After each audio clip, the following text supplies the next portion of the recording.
안녕하십니까. 오늘 시편 5편 두 번째 시간 말씀을 같이 나누겠습니다. 4절부터 6절까지 읽겠습니다. 주는 죄악을 기뻐하는 신이 아니시니 악이 주와 함께 유하지 못하며 오만한 자가 주의 목전에 서지 못하리이다. 주는 모든 행악자를 미워하시며 거짓말하는 자를 멸하시리다. 여호와께서는 피 흘리기를 즐기고 속이는 자를 싫어하시나이다. 여기 말씀까지 읽었습니다. 오늘 저들은 하나님의 성품에 대해서 다윗이 어떻게 말하고 있는지 생각하는 시간을 가지겠습니다. 우리가 교회를 다니고 또 성경을 읽고 목사님의 말씀을 이렇게 들으면서 하나님에게 대하여 관심을 가지면 가질수록 하나님은 죄를 싫어하시는 분이라는 사실을 우리는 발견하게 되어집니다. 저도 건성으로 다닐 땐 몰랐는데 교회를 좀 마음을 정하고 정말 진정으로 교회를 이렇게 다니면서 하나님이 죄를 싫어하신다는 사실을 알게 되었고, 또 구원을 받기 전에는 내가 이 정말 죄를 가지고는 하나님과 영원히 함께 거할 수 없다는 사실을 알게 되면서 정말 지옥이 눈에 보이고 제 살았던 모든 인생이 하나님과 아무 상관이 없다는 사실을 발견을 하게 되었습니다. 다윗도 기름 부음을 받았고 기름 부음을 받기 전부터 조상들로부터 또 선지자로부터 또 주변에 있는 하나님을 경외하는 사람들로부터 하나님께 대해서 많이 듣고 배웠을 것입니다. 그러면서 그가 직접 하나님을 경험해 보면서 주는 죄악을 기뻐하는 신이 아니시니 악이 주와 함께 유하지 못하리로다 라는 이 말씀을 이렇게 하고 있는데, 이 말씀은 그냥 단순한 시적인 표현이 아니라 정말 주님의 그 거룩한 성품을 시를 통해서 표현하고 있는 말씀이라고 할 수 있겠습니다. 제가 이 말씀을 묵상하면서 이사야 14장에 그 천사장이었던 루시퍼가 타락하게 된 그런 가정들이나 요한계시록 21장에 새하늘과 새 땅이 나타났을 때 그때 하나님께서 하신 말씀들을 같이 연결을 해서 생각을 해볼 때도 역시 하나님은 죄악을 기뻐하시는 신이 아니기 때문에 악이 주와 함께 유하지 못한다, 또 오만한 자가 주의 목전에 서지 못한다는 그 말씀이 정말 진리인 사실을 더욱더 생각하게 되었습니다. 우리가 이사야 14장 12절 말씀을 같이 읽고 생각해 보겠습니다. 너 아침의 아들 계명성이여 어찌 그리 하늘에서 떨어졌으며 너 열국을 엎은 자여 어찌 그리 땅에 찍혔는고. 이 말씀 짧은 말씀이지만 이 말씀은 문자적으로는 바벨론 왕에 대한 말씀이지만 그 전통적으로는 사단의 타락을 상징하는 말씀으로 잘 알려져 있습니다. 이 말씀에서도 천사장이었던 루시퍼가 하늘에서 떨어져서 땅에 찍히게 됐는데, 그것은 바로 하나님께 대한 반역이고 또 하나님을 향하여 그가 등을 돌리면서 죄악을 마음에 품으면서 하나님은 악이 주와 함께 유하지 못한다는 그 말씀을 루시퍼의 사례를 통해서도 우리에게 명확하게 보여주고 계신 것입니다. 하나님이 만드신 천사였는데도 불구하고 하나님은 그 천사 속에 악이 머물게 될 때 그를 하늘에서 떨어뜨렸고 땅에 찍히게 하셨던 것을 볼 수 있습니다. 우리가 그런 부분을 생각할 때 이 시편 5편 4절 말씀은 악이 주와 함께 머물지 못한다는 정말 하나님의 선언과도 같은 것이고 변하지 않는 원칙과도 같은 것입니다. 우리가 요한계시록 21장 8절에 나오는 말씀도 읽어보겠습니다. 그러나 두려워하는 자들과 믿지 아니하는 자들과 흉악한 자들과 살인자들과 행음자들과 술객들과 우상 숭배자들과 모든 거짓말하는 자들은 불과 유황으로 타는 못에 참여하리니 이것이 둘째 사망이라. 그러니까 두려워하는 자들, 믿지 아니하는 자들, 흉악한 자들, 살인자들, 행음자들, 술객들, 또 우상 숭배자들, 모든 거짓말하는 자들은 불과 유황으로 타는 못에 참여한다고 했습니다. 정말 새하늘과 새 땅에 들어갈 수가 없다는 것이죠. 정말 악은 주와 함께 결코 거할 수 없다는 그 사실을 우리는 요한계시록 21장을 통하여서 하나님께서 우리에게 선언해 주고 계신 것입니다. 이것은 바로 하나님과 악이 영원히 분리될 수밖에 없는 그런 선언과 같은 것입니다. 그러니까 시편 5편 4절에 나오는 말씀이 이사야 14장 12절 말씀을 통해 이미 과거에 이루어졌고, 또 요한계시록 21장 8절 말씀을 통해서 앞으로 이루어질 수밖에 없다는 것을 말씀해 주고 계십니다. 그러니까 이 시편 5편에 나오는 이 말씀은 단순한 시적인 표현이 아니라 하나님의 변할 수 없는 절대적인 하나님의 성품이, 거룩한 성품을 다윗이 우리에게 말씀해 주고 있다는 것을 우리는 알 수가 있습니다. 우리가 이제 사람을 이렇게 사귈 때 처음에는 그 사람의 말이나 행동이나 태도나 이런 것을 보게 되어지지만, 그 사람과 오랜 시간을 사귀다 보면 그 사람의 성품이나 인품이나 또 그 사람이 말을 하지만 그 말이 가지고 있는 의미나 이런 것들을 잘 알게 되어집니다. 저도 제 아내와 결혼해 살면서 처음에는 제 아내의 겉모습, 말투, 뭐 이렇게 태도 이런 것들만 보았는데, 살다가 보니까 제 아내가 하는 말투나 또 태도나 또 말의 악센트나 이 모든 것에 그 의미가 담겨 있다는 것을 이렇게 알게 되어졌고, 그 아내의 참다운 마음을 이해하게 되니까 제가 아내와 같이 사는 것이 참 편하고 행복하게 생각이 되는 것입니다. 우리가 하나님을 모르고 살다가 교회를 나가고 예배당회를 출석하면서 하나님을 조금씩 알게 되어지고, 또 성경을 읽고 설교 말씀을 들으면서 하나님께서 죄를 미워하신다는 사실을 정말 우리는 하나하나 배우게 되어지는 것입니다. 창세기 1장에 하나님은 하나님의 형상과 모양대로 인간을 창조하셨고, 그들을 축복하시면서 생육하고 번성하고 땅에 충만하고 땅을 정복하고 모든 생물을 다스리라고 하셨습니다. 그리고 그 인간에게 하나님은 정말 자유를 허락해 주셨습니다. 그런데 인간은 그 하나님이 허락하신 그 무한한 자유를 가지고 어떻게 사용해야 될지를 잘 몰라서 뱀의 유혹을 받을 때 그 유혹도 그냥 그대로 받아들였던 것입니다. 하나님 주신 자유는 마음대로 죄를 지어도 되고 그냥 하나님을 향하여 반역해도 된다는 그런 자유가 아닌데, 인간은 자유를 어떻게 쓸 줄 몰라서 결국은 죄의 종이 되었고, 그 죄로 말미암아 하나님은 아담과 하와를 에덴 동산에서 추방하시게 되는 것입니다. 그 장면도 하나님이 아담을 미워해서가 아니라 아담 속에 악이 머물고 있기 때문에, 죄가 머물고 있기 때문에 하나님은 죄와 함께 결코 거할 수 없는 하나님이시라서 결국 하나님은 죄를 쫓아내고 악을 쫓아내니까 아담과 하와도 에덴 동산에서 쫓겨날 수밖에 없었던 것을 우리는 성경을 통해서, 역사를 통해서 알 수가 있는 것입니다. 그러니까 다윗이 하나님은 죄악을 미워하시고 악이 주와 함께 유할 수 없다는 그 표현은 정말 단순한 어떤 시적인 어떤 문구가 아니라 그것은 바로 하나님의 성품을 꿰뚫고 있는 정확한 진리의 말씀인 것을 우리는 알 수가 있는 것입니다.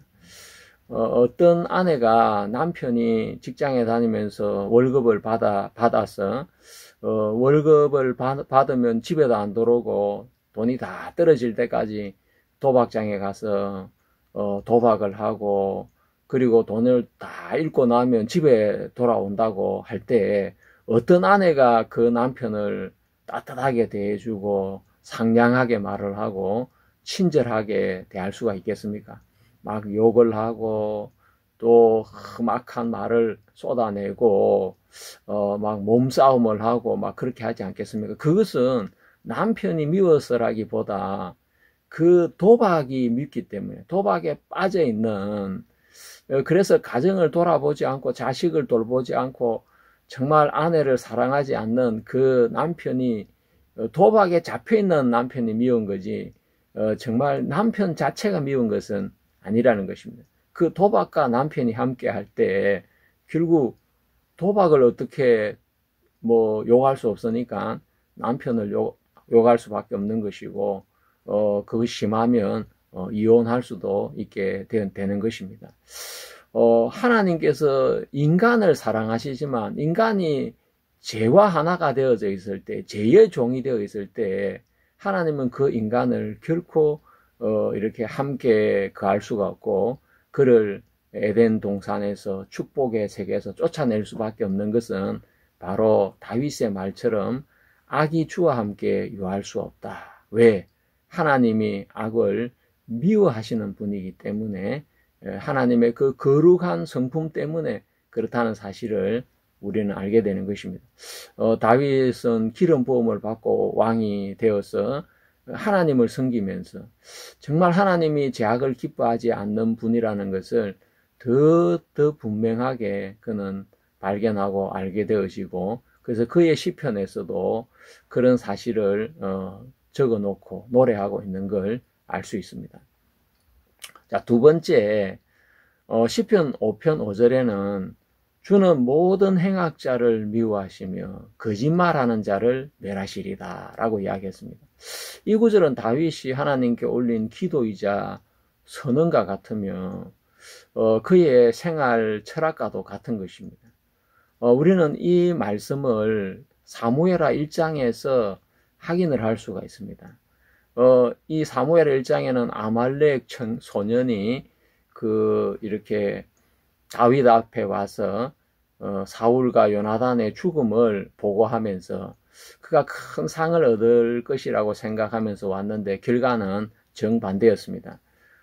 사울 왕이 그 블레셋과의 전쟁을 치르면서 블레셋의 패주에서 쫓기게 되었고, 자기도 할 수 없는 자에 의해서 쫓겨 이렇게 다니면서 야 이제 곧 내가 죽을 수밖에 없구나, 그걸 절감하고 내가 저 할례 받지 못한 블레셋 사람에 의해 죽는 것보다 차라리 칼에 자결을 하자고 자결을 하게 되었는데, 그것을 옆에서 지켜봤던 이 아말렉 소년은 사울 왕이 죽었구나, 야 이 소식을 누구한테 알려야 되지? 그런 다윗을 떠올리게 되었고, 그래서 그 죽어있는 사울 왕의 머리에서 면류관과 팔에 고리를 벗겨서 다윗에게 달려가면서 그는 어떻게 하면 자기가 사울의 죽음을 이용해서 자기가 유익을 얻을 수 있을까 생각을 했습니다. 그것은 바로 거짓말을 하는 것이었습니다. 자기가 정말 죽어가는 사울을 자기가 마지막에 자기가 죽이고 그 머리에 면류관과 팔에 고리를 벗겨서 다윗에게 왔다는 보고를 하면 다윗이 큰 상을 줄 알았습니다. 그렇지만 다윗은 정말 그 시편에서 이야기하고 있는 것처럼 모든 행악자를 하나님 미워하시고 거짓말하는 자를 멸하신다는, 그것이 다윗이 하나님을 섬기면서 하나님의 성품을 발견한 것이었고, 그래서 그는 그 하나님의 성품이 고스란히 그 마음속에 녹아 있었습니다. 결국 다윗은 그 소년의 말을 듣고 네가 어찌하여 손을 들어 여호와의 기름 부으신 자를 죽였느냐 하면서 즉시 그 소년을 처형하도록 하는 것을 보는 것입니다.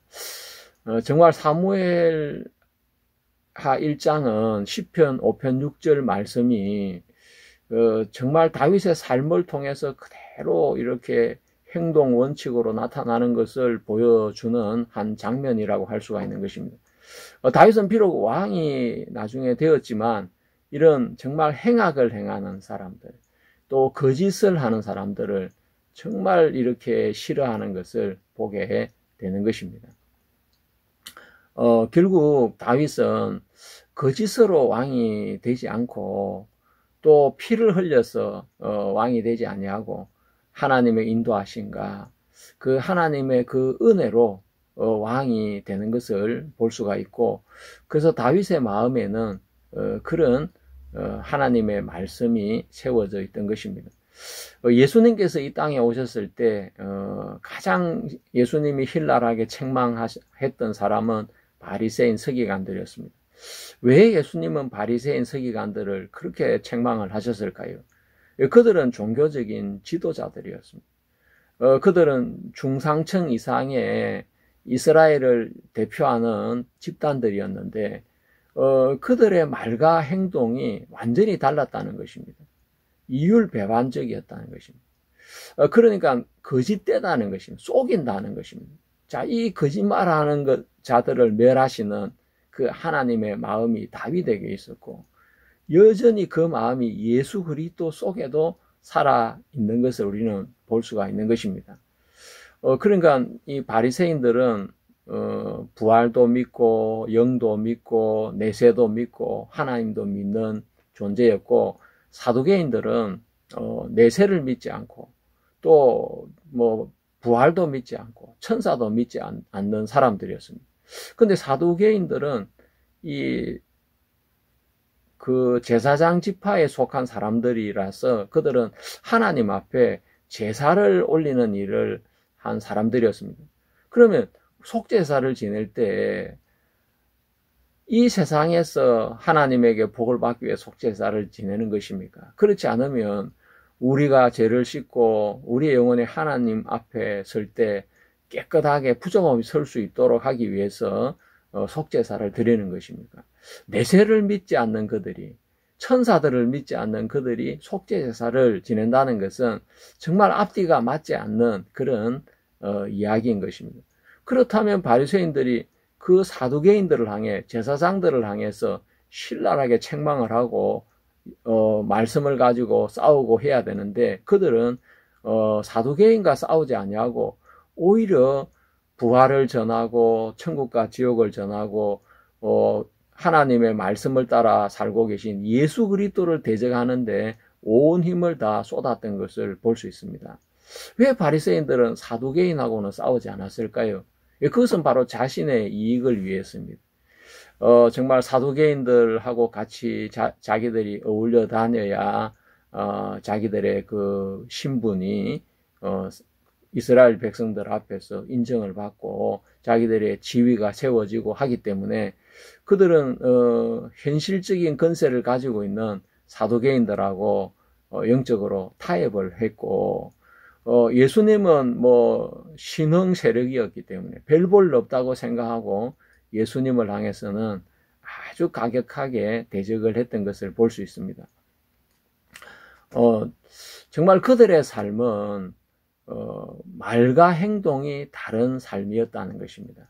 예, 그것을 위선이라고 이야기하는데 예수님께서 그 거짓된 위선적인 신앙을 하고 있는 바리새인들에 대해서 하이설진적 하면서 독사의 자식들이라고까지 아주 정말 강한 욕을 하셨습니다. 그들의 말과 그들의 행동이 달랐다는 것입니다. 여러분, 누구나 좋은 말을 할 수 있지만 자기가 한 말을 지키지 않는 사람은 말과 삶이 다른 사람이고 위선자이고 거짓된 사람인 것을 우리는 알 수가 있습니다. 그래서 예수님은 그 바리새인들의 말은 듣고 행하지만 그들의 행위는 본받지 말라고 그렇게 말씀하셨던 것입니다. 자, 우리가 시편 5편 6절에 여호와께서는 피 흘리기를 즐기고 속이는 자를 싫어하시나이다 라고 기록이 되어 있습니다. 자, 여호와는 피 흘리기를 즐기고 속이는 자를 싫어하신다. 정말 이것은 다윗이 하나님을 경험하면서 발견한 하나님의 성품이고, 그렇기 때문에 다윗은 그 하나님의 성품을 따라서 살았던 것을 볼 수 있습니다. 저는 다윗이 정말 처음에는 참 쫓겨다니면서 그렇게 살다가 나중에는 이스라엘의 왕이 되었는데, 다윗이 왕이 되고 나서는 블레셋이나 이런 외부 나라에서 이스라엘을 침략했을 때 그것을 방어하기 위해서 다윗은 전쟁을 했습니다. 그리고 이제 그런 나라가 좀 안정이 되고 영토가 이제 확장이 되고 하면서 다윗은 주변에 있는 민족들을 향해서 이렇게 정복하는 전쟁을 하기도 했는데, 그 다윗의 전쟁은 다른 정복 군주들과 전혀 달랐습니다. 다윗은 전쟁을 하기 전에 하나님의 뜻을 물었고 하나님에게 순종하는 태도로 전쟁을 하게 되었습니다. 사무엘 하에는 다윗이 블레셋과 전쟁한 그 이야기가 자세하게 나오고 있는데, 전투를 시작하기 전에 하나님께서 다윗에게 작전 명령을 하달해 주십니다. 뽕나무 그 나무 위에서 그 소리가 날 때 공격을 해라. 그러면 승리를 하게 될 것이다. 그러면 다윗은 그 하나님의 명령에 따라서 움직이게 되어지고 그 전쟁은 승리를 하게 되는 것입니다. 그리고 다윗은 패배한 적들까지도 포용을 하면서 자신의 군대에 합류하게 되어집니다. 그래서 다윗의 그 30인의 용사들이 나오는데, 그들 중에는 다양한 부류의 사람들, 다민족 군대들이 포함되어 있는 것을 볼 수가 있습니다. 그러니까 다윗은 어떤 잔혹한 통치자라기보다 포용하는 통치자였습니다. 다윗이 이렇게 이민족들을 포용해서 자신의 군대에 또 군대장으로 세워서 그렇게 전쟁을 할 수 있었던 것은 정말 다윗이 피 흘리기를 즐기는 군주가 아니었다는 것을 확인할 수 있는 그런 대목입니다. 다윗이 통치하는 기간에 지중해에서부터 유프라데스 강까지 확장이 이렇게 되었는데, 그렇다고 해서 하나님이 아브라함에게 약속하신 애굽 강에서부터 유프라데스 강까지 그 지역, 모든 강대한 지역을 다윗이 다 확보한 것은 아니었습니다. 왜 다윗은 그렇게 하지 않았을까요? 예, 그것은 하나님의 뜻에 의해서 또 하나님의 인도에 의해서 전쟁을 해왔던 다윗이기 때문에 넓은 영토를 확보하기 위해서 피 흘리는 정복 전쟁을 다윗은 좋아하지 않았던 것을 알 수 있습니다. 하나님은 다윗에게 이렇게 이야기했습니다. 네가 피를 많이 흘렸기 때문에 내 이름을 위하여 성전을 건축하지 못하리라. 비록 하나님이 다윗에게 이렇게 전쟁을 할 때 이런저런 지시도 내리시고 인도도 하셨고 했지만, 그렇지만 하나님은 피 흘리는 걸 좋아하시는 하나님이 아니시기 때문에 그 전쟁을 하면서 피를 흘렸던 다윗을 통해서 성전을 건축하기를 원치 않으셨던 것입니다. 그 성전이라는 그 거룩한 하나님의 사역은 바로 피 흘리지 않는 솔로몬을 통해서 건축하기를 원하셨던 것이 하나님의 마음이었습니다. 다윗은 바로 그 하나님의 마음을 정확하게 알았습니다. 그래서 그는 전쟁을 하면서 어쩔 수 없이 피를 흘려야만 했지만, 정말 자신이 하나님의 성전 건축에서 제외될 수밖에 없다는 그 사실을 그가 알게 되었을 때 얼마나 가슴이 아팠겠습니까? 내가 이럴 줄 알았으면 피 안 흘렸을 텐데, 내가 성전 짓는 그것이 더 중요한데, 그러면서 다윗은 아마 성전 짓는 일을 선택을 했을 것입니다. 다윗이 활동했던 그 시대에 보면 사무엘라 24장에는 이스라엘에 칼을 빼는 담대한 자가 80만 명이 있었고, 유다 사람들 중에는 50만 명이나 되었다고 합니다. 그러면 온 이스라엘을 다 합치면 다윗의 군대는 130만의 대군이 되어지는 것입니다. BC 1000년, 그러니까 예수님 오시기 1000년 전에 다윗이 활동했던 그 시대에 130만의 대군은 아마 세계 최강의 대군이었을 것입니다. 그 당시에는 고대 바벨로니아가 쇠퇴한 시기였고 또 신아시리아 제국이 일어나고 있는 시기였기 때문에 그들은 아주 막강한 군대를 가지고 있지 않았습니다. 그리고 이집트는 제21왕조의 분열기로 아주 혼란스러운 시기였고 또 터키에는 히타이트 제국이 멸망을 했고 아나톨리아 지역의 여러 소국들이 분열된 상태로 존재하고 있었습니다. 그렇다면 다윗이 군대를 거느리고 나가서 정복 전쟁을 했다면 메소포타미아와 터키와 이집트와 그 강대한 제국을 다 이렇게 통합할 수가 있었을 줄 모릅니다. 그렇지만 다윗이 그런 정복 전쟁을 하지 않은 이유는 무엇이겠습니까? 그는 바로 피 흘리기를 즐기는 자를 하나님은 기뻐하지 않는다는 걸 알았기 때문입니다. 우리가 성경에 나오는 제국들 중에 보면 뭐 이집트라든지 아수르 제국 이런 제국들이 나오는데 특히 이 아수르 제국은 굉장히 피 흘리기를 좋아하는 잔혹한 민족들이었습니다. 그러니까 이 BC 883년에서 859년에 이렇게 아수르의 왕이었던 아수르 나시르팔 2세는 대제국을 건설을 했는데 그의 모든 군인들은 철제 무기를 사용했고 또 품종 개량을 한 말 위에서 활을 쏠 수 있도록 병사들을 훈련을 시켜가지고 그 훈련된 기병을 통해서 그들은 정복 전쟁을 했던 것입니다.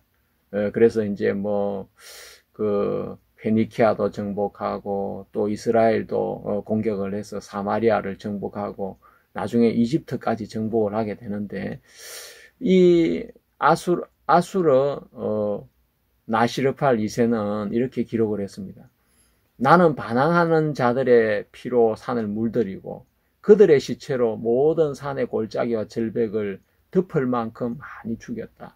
나는 저항하는 병사들의 목을 자르고 그것을 쌓아 올려 그들의 도시를 향해 기둥을 만들었다. 나는 반란 주모자들의 가죽을 모조리 벗겨 그 가죽으로 기둥을 감았다라고 그는 자랑하기도 했습니다. 예, 그런 정말 피 흘리기를 즐기고 거짓을 일삼는 그런 군주들하고 다윗은 너무나 달랐습니다.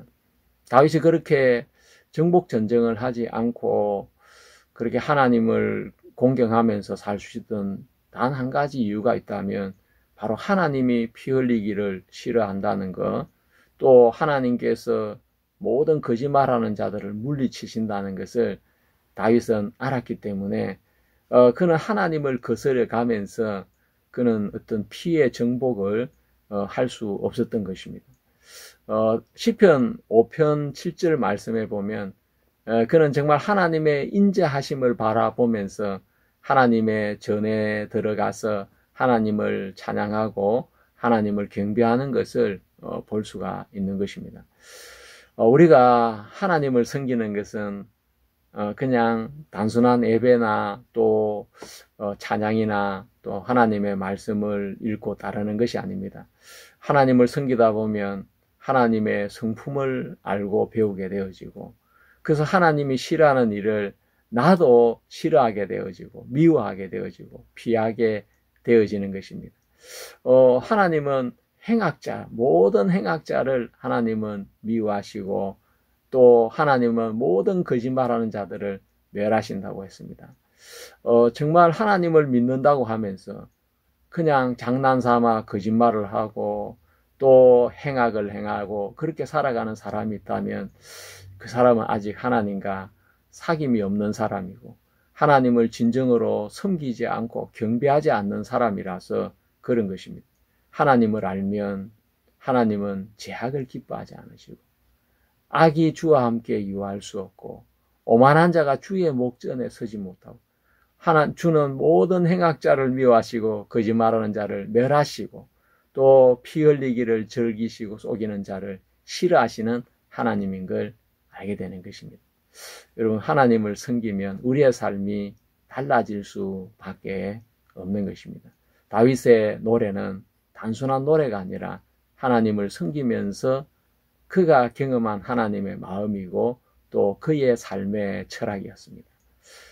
오늘 우리 다윗의 시편을 통해서 하나님의 성품을 생각하는 시간을 가졌습니다. 또 다음 시간에 말씀을 나누겠습니다.